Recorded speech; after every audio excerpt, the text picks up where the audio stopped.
Hello and welcome to the Parents Roundtable. Experts and everyday parents discuss common parenting issues. A telesummit produced by Joyful Parenting Coaching in support of United Reparent.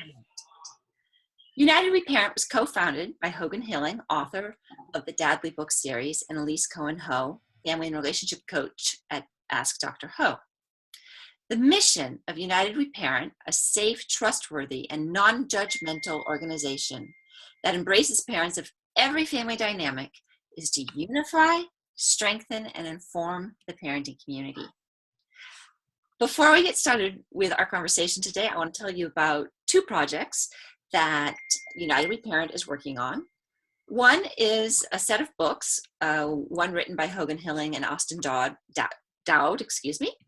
called Dadly Dads, Fathers of the 21st Century, and the other Hogan did with Elise Cohen-Ho called Amazing Moms of the 21st Century.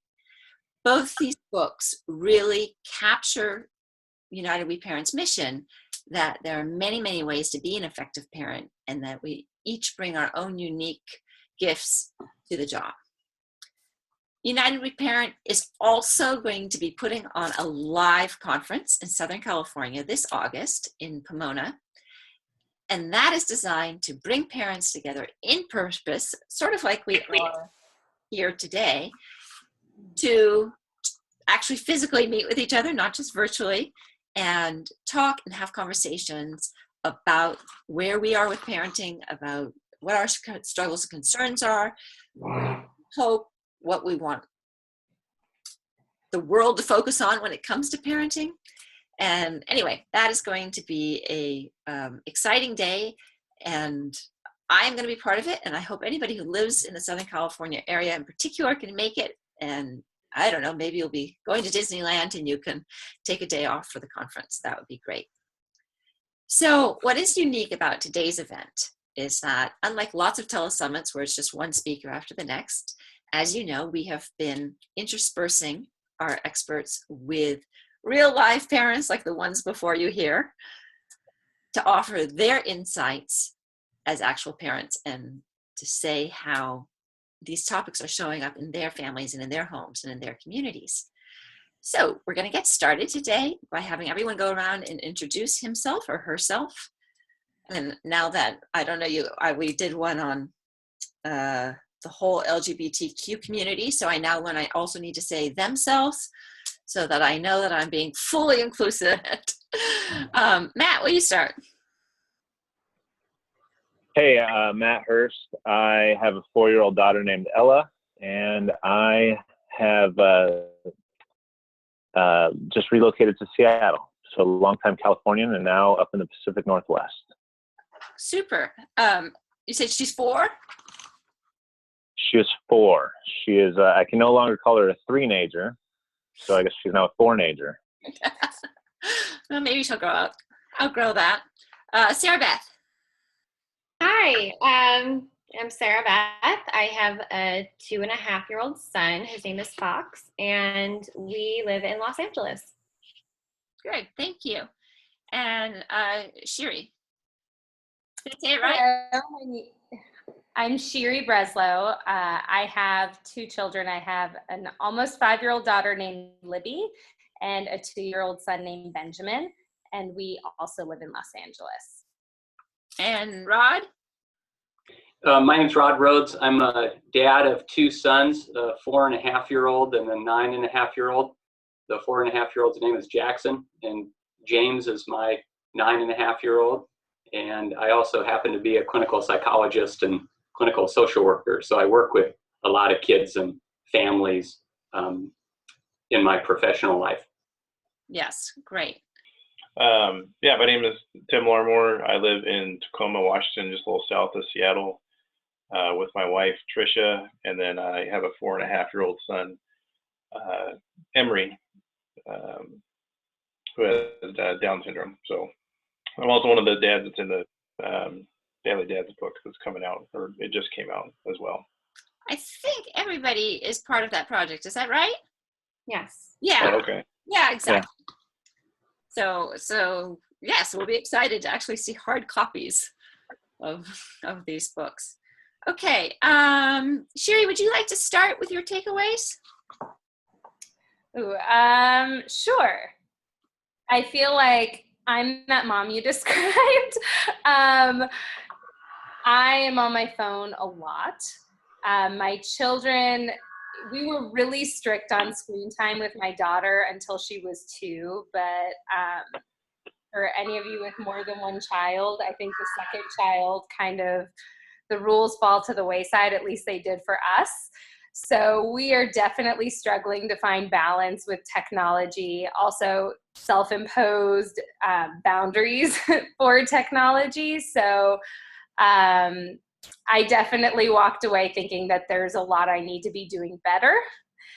But it also seemed like, I feel like her take was a little extreme for my approach to parenting. Just personally, I don't know that I would be able to, I don't know how I feel at this age. Granted, my daughter's not even 5 yet, regarding not having a smartphone or 0 video games, but I definitely believe in moderation, and I appreciate her approach and hope to find that kind of balance for my family. Thank you. Let's see, I'm going to mute you and unmute you, Matt. Yeah. So to me, I think moderation is the appropriate word. I come from the generation of playing Nintendo, wasting away summer afternoons in a room instead of being outdoors. So I totally get the draw, but I also understand the need to kind of explore your own creativity and your own self in a way. It's funny because, we try to do, I'm sure like everybody, as much of a good job of monitoring and ensuring that my kid does not spend too much time on our phone watching PBS or in front of the television, things like that. And so as she's gotten older, it's actually been a little bit better to be more interactive with her. But at the same time, I guess kind of old habits die hard in the sense that every once in a while I do want to go and play some video games on my own. And every once in a while she does ask for the phone because I get it. Coloring can be boring sometimes when your parents are at a restaurant. Got it. Okay, good. Let's see, Sarah Beth. So my husband and I initially had the approach where we decided not to limit screen time and then kind of see where my son took that. So we noticed that we're the type to always have the TV on in the background or music or just something going. We're a little bit busybodies over here, but we never noticed him really focusing on the TV. And so we decided that as soon as he sat his butt down in front of the TV and locked in on that screen, then we would make possibly an executive decision to monitor that screen time. It hasn't happened yet. So we've been noticing that it seems like he's learning a lot from the programs that he's watching, and he's speaking a lot more after watching those programs. It's not something that I expected. I thought that would come with more conversation, but I think he's very visual, and so sometimes the programs do help him. So that's kind of where we're at right now. We don't have many rules regarding screen time, and I'm sure that they'll pop up in the future. So. Okay, thank you. Rod. Yeah, I think it's very thoughtful, for there to be some focus on, focus on this potential for addiction, within children and adolescents and adults with this particular behavior. I look at balance. I know moderation term was used earlier, and I agree with that. I really look at all things in sort of a balanced perspective. I was thinking of having my 4.5-year-old and 9-year-old come join us and give you this visual of like a soccer ball in one hand and an Xbox controller in the other, or an iPad for the 4-year-old and his Legos in the other hand. we looked at, like, if there was like, again, if someone shared already, like a hooked in kind of aspect, if there was like a preoccupation with that's the only activity that I'm going to participate in, or that's the most important activity that overrides, social connection or playing with mom or dad or going outside. I want to play on the game, and I don't care about who comes over to do a play date, or I don't care about going to the park to play soccer. We look at those as kind of the warning signs, similar to what was mentioned in the interview. And when we started seeing that, or an emotional reaction, like a tantrum after setting some limits on discontinuing that screen time and moving to something else, when we'd see a big emotional reaction to that, we'd get concerned. Both my wife and I are both in the psychology field, and so we're probably more paranoid, than most parents, because I see the addiction playing out in real form, in my office, with parents coming to consult with me about what to do. I had a psychiatrist, a colleague of mine, I asked one time, would you agree with the Academy of Pediatrics recommendations on a certain amount of time limit on screen time? And she didn't focus, because I wanted to see, is there a definite number of minutes that we should be allowing our little ones to be playing? And she wasn't so concerned about the number of minutes. It's what's the alternative activity to be presenting and participating in that helps, kids to have that balance. And I think that's a really positive way of viewing it, that if I am insisting on getting off of the screen, to do something, can I, do something instead, and presenting an alternative, like playing with Legos on the floor with my son, or doing an alternative activity outside, like playing soccer. Yeah, absolutely. Makes sense. All right, let's see. I think, Tim, if I unmute your phone, we should be okay. You want to try? Yeah, can you hear me okay? Yeah. Oh, okay, good.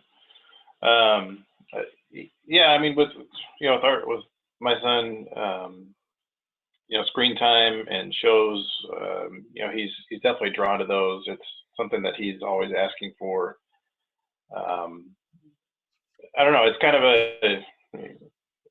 we kind of use it in a couple of ways. I mean, he does get some reinforced learning through the programs. He loves Sesame Street. He loves watching Elmo. He likes, seeing the characters and the messages and the stories and the lessons that they teach are really good. And a lot of the things we're trying to teach him right now are reinforced by characters that he's interested in and likes. But we also moderate that quite a bit too, because if it was up to him, he would watch it all day. I guess we're kind of lucky though. He's really good at, we can redirect him fairly easily into doing other things. He's very stubborn at the same time and always wants to go back to that. So it's a constant kind of back and forth negotiation, with him asking for, watching Elmo. But we've limited that more and more actually as time has gone on, I think, and just do it, maybe a half hour here or there, type of thing, and just kind of like a reward as good behavior, or it's toward the end of the night, just kind of winding down. And yeah, we have seen some good positive things come out of him being able to maybe get a different perspective on things other than what we're trying to teach them ourselves. So yeah. I realized I forgot to introduce myself. I'm Elizabeth Stitt. I'm host of the series, and my kids are in their 20s. So what really struck me was Melanie's comments about how sophisticated the games themselves in particular have become, and like the shift in games, so that like we can't even fully appreciate with our mature brains, we can't even fully appreciate the impact that those very sophisticated and cleverly created and intentionally created games are having on younger brains where the prefrontal cortex isn't fully formed. So that gave me pause for thought, because I thought, oh, okay, you're right, that's true. That's not something I can like feel in my own body and then like gauge a level of necessary wariness from my own personal experience. So that was sort of what came up for me, was this feeling of like, oh, okay, my kids are a little bit older, so they were playing with games that were more sophisticated than Pong and Pac-Man, but still a lot less sophisticated perhaps than what kids are getting today. So I wondered if that struck anybody else, and let me unmute people or wave at me. Wait, how do I unmute you? I think I've got it. All right, would someone like to jump in? I mean, from my perspective, I think it's nice in the sense that we do have the technology of tablets and smartphones where we are able to entertain our children or sometimes ourselves when we're out and about. To your example before we began about, being at the park day after day, sometimes it's okay for us to look at our phone, or it allows, my wife and I 20 minutes when the three of us are at dinner for my wife and I to talk with, maybe my kid watching PBS or playing a game on one of our phones versus, always having to monitor in front of the television. It's also great on long road trips to be able to put a tablet in front of the kid with movies. But, to kind of Tim's point, like educational, I think is good. You don't want to draw the addiction to always having something in front of you. So, I think it's up to parents, to be mindful of that in their own minds, what they feel is the right amount. But one thing that I always stress with the apps that we have on our phone or the shows my daughter watches is you've got to use your brain. You can't just watch it and just be entertained by moving parts. You get to do that when you're an adult after a long day at work, but while you're a kid, I don't think so. Well, how do you assure that she's using her brain? In the sense that, watching the shows with them, or at least being mindful that Sesame Street is a great example, is more of a learning tool, right? It's a go-to. Some of the PBS shows, that's pretty much what we allow her to watch. There's some other things that maybe aren't as educational. It's just pure entertainment. And I don't know that that's a point that we're ready to get into just yet. But that's our decision. So watching it and then maybe asking her, hey, what did you figure out? What did X character figure out in this problem? How did they put that to use? And, trying to drive a conversation with that. So you have Ella, and she's 4, right? And Sherry, you're the other parent present who has a girl, and you have a boy as well. So I'm wondering if you've noticed a difference in your boy and in your girl.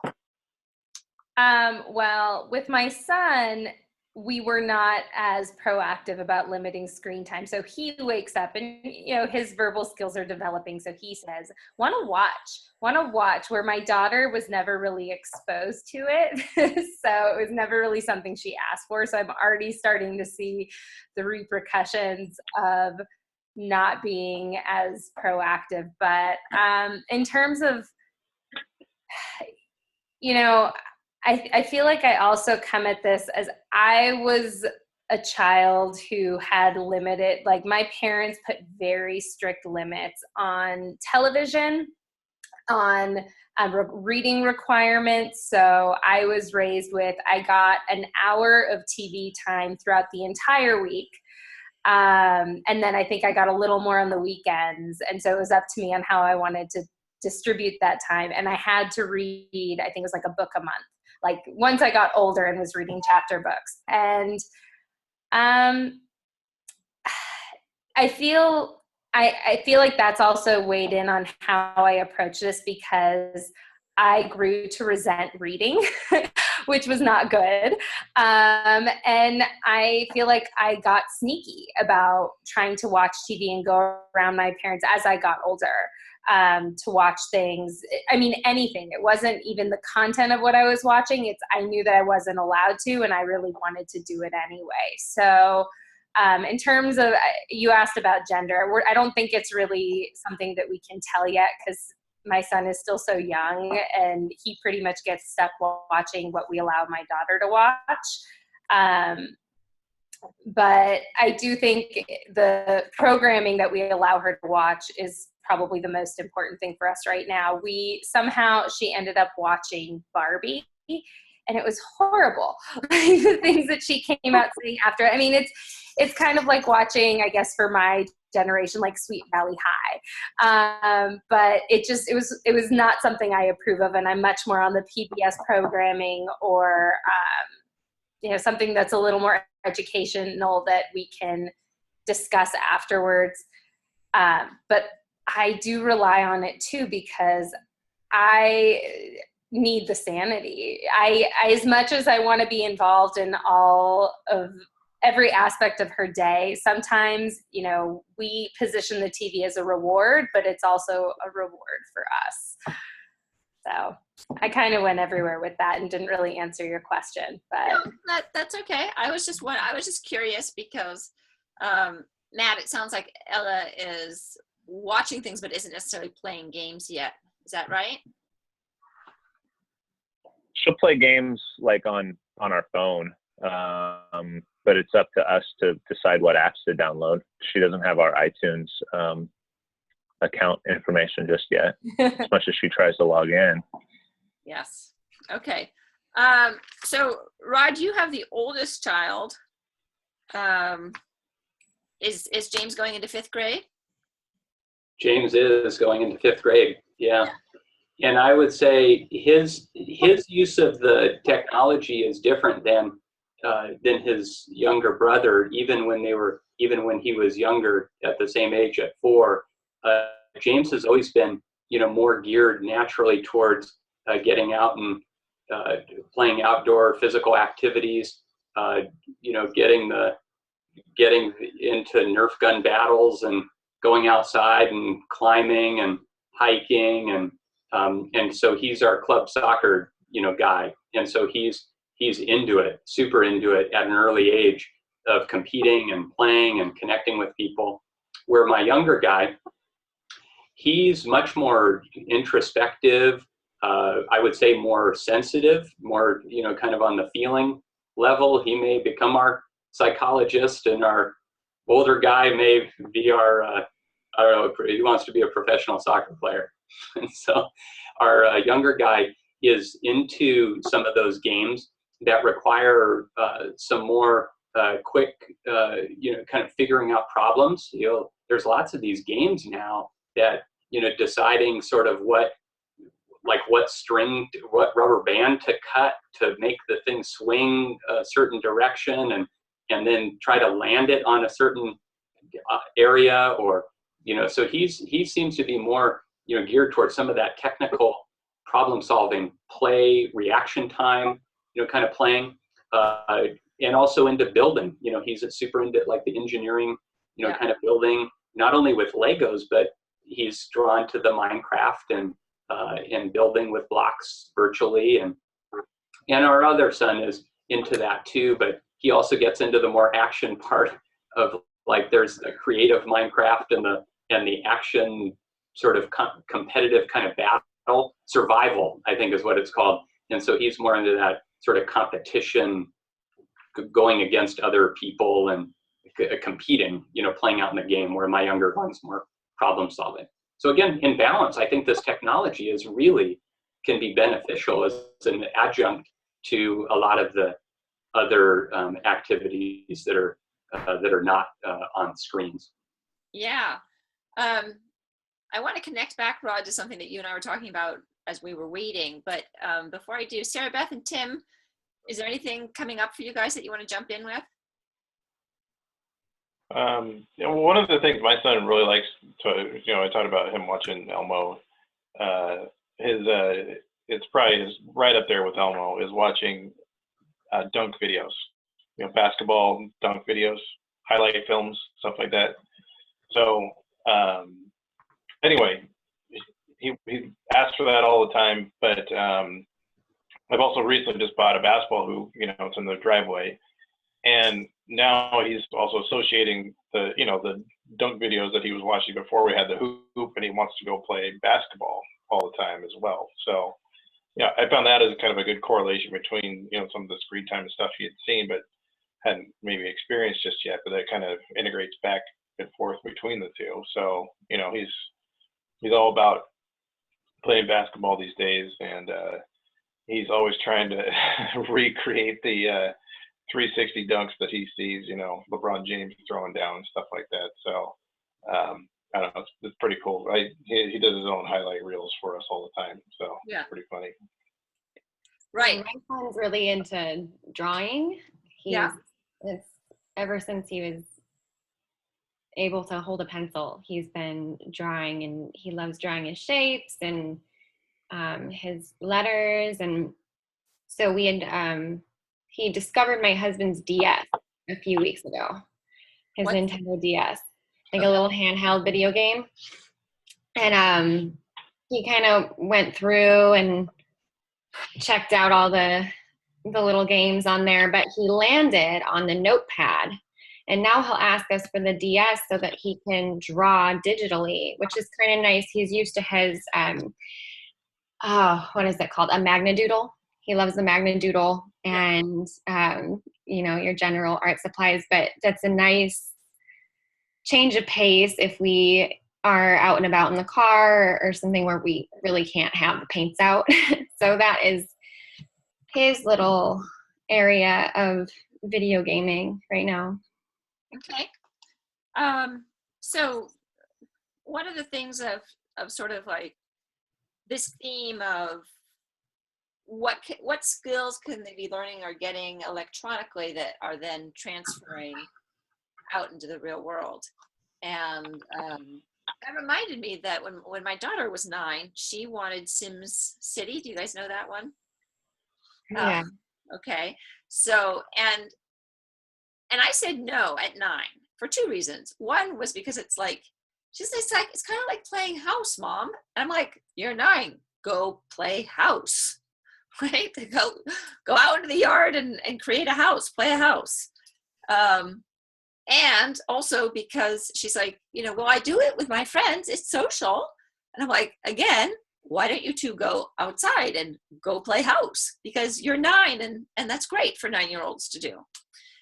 But one of my, really the reason that I held out on saying yes was because the girl on the front of the box was sort of salacious. She had on a crop top and, her hair was all spiky and her boobs were sticking out. And I didn't like what I was seeing presented in the game. So I didn't like, I know that for her, a lot of it was about creating space and putting the furniture in and choosing the wallpaper and truly, but I was worried about this. And it's not, I didn't say no, not ever, we're not talking about it, but we talked about it a lot until I was really comfortable with that. Well, yes, she's like, Mom, you can, because I was like, look, and it's total sort of like, again, the Barbie like figure. And she's like, Mom, you can make the figures fatter. I'm like, yeah, but nobody does. And that's not the one on the box. And so there's a message here about, being able to create your perfect self. And it's different than playing dress up with your doll, because anything you do with your doll is still such an approximation where you can get so sophisticated and closer to reality with these games. And finally, eventually we'd had enough conversations about people and body images and how we value people and all of that. And she was a little bit older, and so eventually I let her do it. And I have to say, she's probably spent more hours creating new spaces. I would not be surprised if she ends up with interior decoration in her future at some point. But so it wasn't like the core activity that was worrisome to me. It was the level, in this case, the level of sexuality. And, like in other games that I see the boys plays, I'd say for me, it's the level of violence. I wonder if anyone has concerns about that as your kids get older. I'm always looking out for the indications that the action, the competition, especially if it's in this sort of more aggressive modality. We also regulate, the types of games that our 9-year-old especially is playing, and the 4-year-old also. But if we start to see any signs that any kind of high competition physicality represented in the FIFA soccer playing, if we start seeing that a heavy aggressiveness playing out in the gameplay is transferring over to behavior, with his friends or at school, I would recommend just for parents in general to look at, is the behavior that's being represented in the game transferring into other environments? And if it is, then be cautious and very careful and looking at that carefully.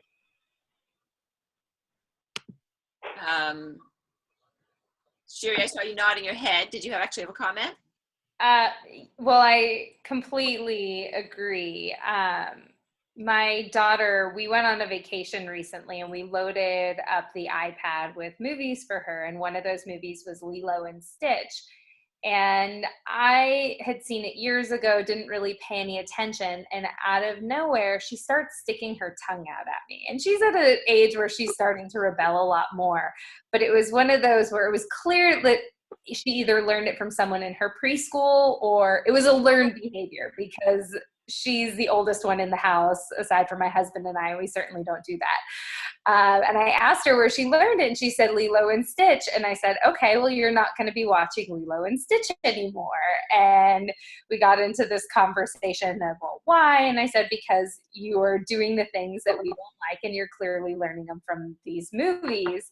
So yes, I agree. We're not quite at the video game stage yet. She has some games, but they're educational apps for like tracing letters. But in terms of movie and television content, we have observed some of the learned behavior and have had to take action retroactively. Yes, and I think that, Sherry, you started by saying that you felt like Melanie's very strong stance, and not surprisingly, wasn't sort of like looking back on not seeing the signs with her son, and therefore with her 2 younger twins, really trying to keep the problem at bay before it became any kind of problem, and that was easier. So yeah, that's kind of something that I kind of wonder about too, is like, I know in so many parenting areas, it's easier to have the policy first rather than see things slide and then try to tighten up on things. That was, as a classroom teacher, that was certainly true, that, you'd kind of let stuff go and it would all of a sudden take on a life of its own. And that was much harder to rein in than just having a clear expectation from the start. Sarah Beth, I'm not reading your language, so you want to jump in if anything? I think the only thing that I really have to jump in here with is I just learned recently, just through watching my son see, we actually had went to the Natural History Museum, and when we were there, I saw a coyote with a rabbit in his mouth, and my son looked at it and said, "Ow, it's hurting." And it kind of hit me, because that was the first time I understood that he understood any sort of, I don't want to say violence, but any sort of like kind of gory situation.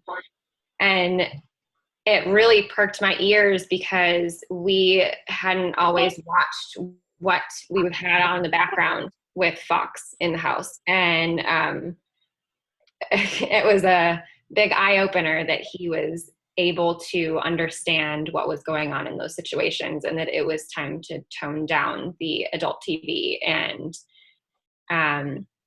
scenes like that. So big eye opener. Okay, great. Matt, Tim, any thoughts here? Yeah, my son isn't at the point yet where he's really shown any interest in, games like that. I don't know. We're always really cautious about, what, even like the things that we watch on TV, or stuff like that. So I think him, having, developmental delays too, he will absorb things, and I don't know how. He's not quite there yet to where he's fully understanding as much as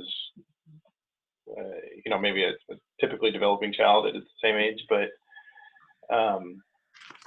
so when he sees these things or is exposed to them, we just worry about how he's like truly interpreting it. Is he going to start acting out in these behaviors? And for us, thankfully that hasn't really been too much of a problem. But with him, as much of the work as we put in for him to learn things, if he does get onto something that maybe we don't want him to do, to unlearn that behavior is, I don't know, 10 times harder than it is to develop the learned behavior with him. So he's also pretty mischievous. He likes getting a kick out of getting a rise out of both my wife and I. So that's a fun game for him, one that we play often. And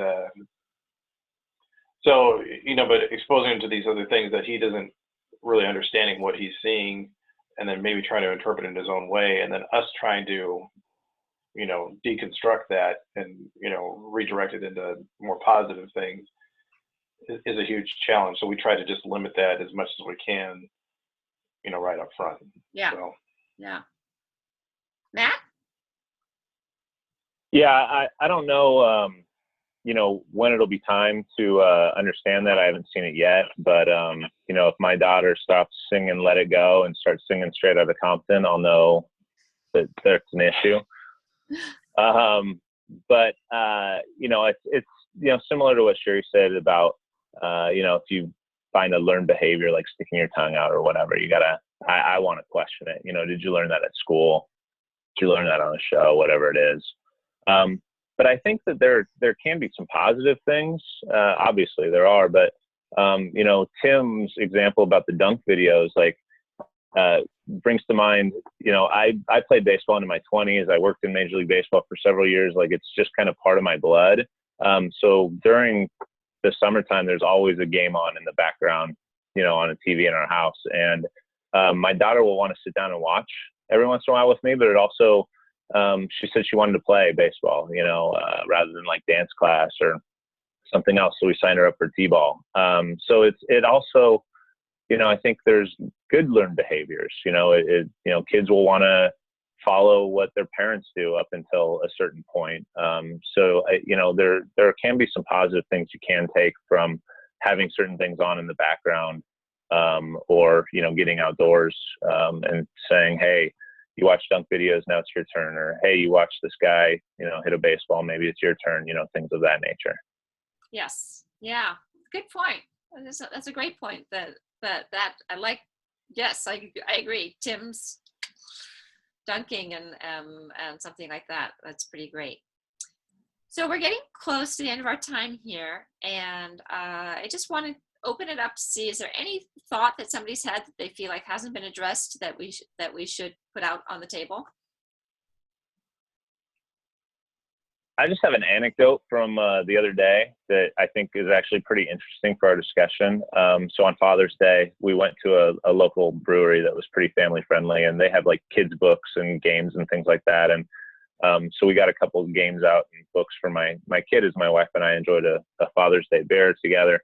And she's reading the books, and then there was a group of, I don't know, mid-20-somethings, and one guy came over and he said, you know what, it's really refreshing to see parents with kids that don't rely on the tablet to have a kid, be reading books here. And I told him thank you, but I didn't tell him that she had been acting like a total jerk all week and we had taken all those privileges away. So, it's funny that even young 20-somethings notice this about parents as well. So I think it's just something that we can all relate to, whether we have children at various ages or don't have children at all. I love that.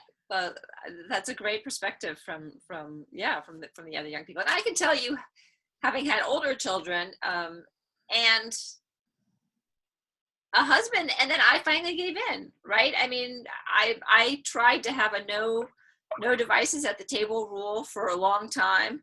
And then for a while they would respect it when I was there, but then they were doing it all the time. And then, it was just like under the table or whatever it was. And I finally got to the point, or it would occur naturally. We're so used to being able to Google an answer. So maybe you're in the middle of a conversation and you want something and then you go to do it. Yes, exactly. But I think it is I don't know. I look at it from a little bit from the other side of the fence with interest. I hung up with Melanie, and I was talking to my husband, and I was like, man, I feel like we dodged a bullet, because we could have really been struggling with this a lot, and we did not. So my final takeaway from her is to know the warning signs and to be ready to take action and to take it seriously. If you really are seeing a change of behavior in your kid, or if the amount of engagement, that there's not the balance of engagement. Yeah, that's a good way of putting it. All right, anybody else want a last word? I'd like to add in, I like to promote my kids at all opportunities. Matt will be impressed with what my 4-year-old did at preschool the other day. We don't have much to do with baseball in our activity. We're more soccer focused, but I thought that was good that the school is promoting baseball. And then it goes on to share some things about his dad. And the last one, he said, he is happy when we hug each other, and he is super because he likes to play with me. And I think that the one sort of prevention, strategy that I can most promote related to avoiding some of these, kind of out of balance behaviors that can lead to addiction, is to connect with our kids as fully as possible, and with younger kids. And I would propose this all the way up through adulthood, is to play as much as possible, with our kids as fathers and moms. And I'm really grateful to be a part of this roundtable, and I can already, see the awareness and interest in connecting with your kids. And I saw that with Melanie also, and when we place that much attention on ourselves and on our connections with our kids, and we're just observant, a lot of things can be prevented. So thanks for letting me be a part of this. Thank you very much, all of you. And please, spread the word.